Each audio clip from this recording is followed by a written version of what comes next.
Forecast. Here's KATC Chief Meteorologist Rob Perillo.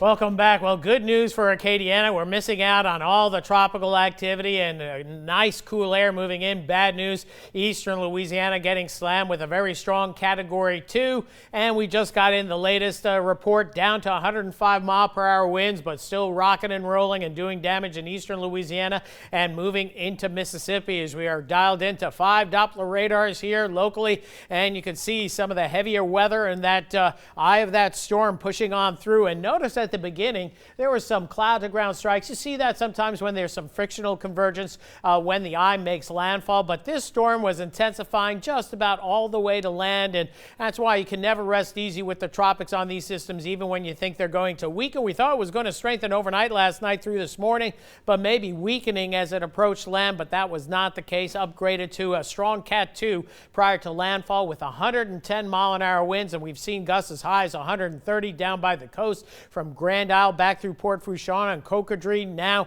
the worst of the storm just pushing through the downtown New Orleans area. Widespread power outages here. Even our cams pretty much have gone down here. And you can see that heavy weather moving into Lake Pontchartrain, and it's about to slam Slidell. Here's the radar station in Slidell. We see if they'll stay up or not. We hope they will indeed as this storm continues to move pretty quickly to the northeast. And back here in Acadiana, we do have tropical showers across the area, but we also have a front that's working its way in. That's just about here where this the shower activity is ongoing, and that's going to be pushing through Acadiana this evening.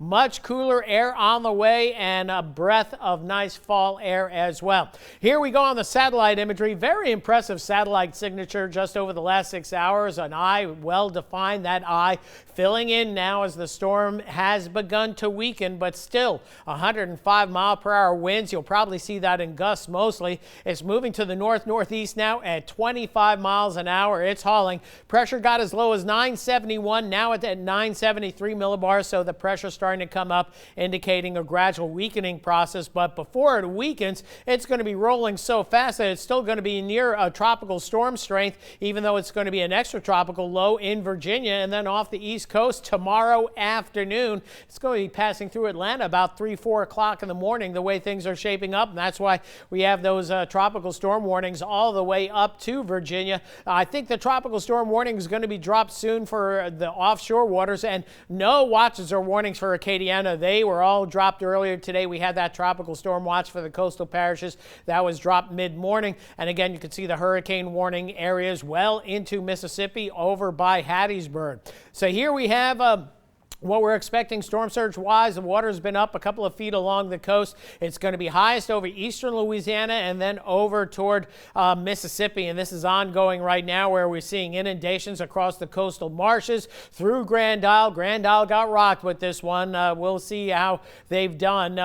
We'll get reports hopefully by later on this evening. And again, high water going over Highway 1 here. Usual spots that are always inundated with water, seeing upwards of 3 to 6 feet of water. Same along the immediate coast from Gulfport through Pascagoula, Bayou La Batterie, and then even some flooding in around the Mobile area quite possible. So here are the wind gusts. These are the current gusts. We've seen gusts as high as hurricane force offshore. Some gusts pushing it over here in southeast Louisiana, the area purple where the hurricane gusts are going. And this is in Metairie. This is out at the airport in NOLA, 69. So that means the downtown area is seeing probably 79-mile-an-hour winds, if not even a little bit more. And you can see where those strongest winds are, and winds approaching 70 miles an hour. And again, reporting stations will show you the gusts. Otherwise, we just get the blank map here, but you get the idea. So here we go with the storm system. This is the high resolution rapid refresh model doing an excellent job of modeling the storm, bringing it out of Louisiana by 8 or 9 o'clock tonight, or at least the worst weather associated with it, and into Mississippi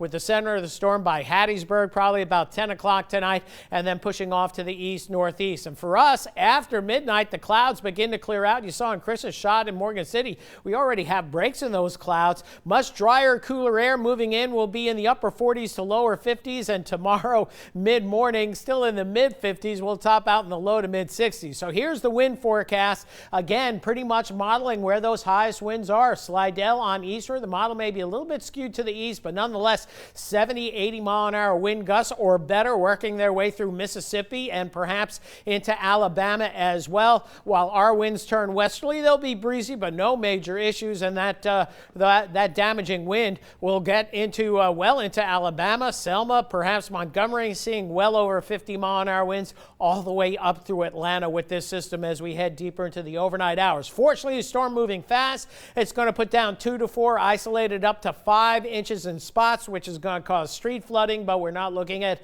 widespread flooding from rainfall, and that is certainly good news. So here's our forecast moving forward. Upper 40s to lower 50s for tomorrow morning, and tomorrow, beautiful, cool fall day with temperatures topping out in the mid-60s. Much the same for Friday. The weekend looks fantastic for Halloween, cool for trick-or-treating. Clocks go back 1 hour, so we get 49 hours of nice weather this weekend, and another front coming in here on Sunday will ensure nice and cool and dry weather as we head into next week as well. Temperatures gradually moderating toward the end of next week, but overall done with the 80s, and the morning low here was 76 degrees. Humidity was off the charts this morning.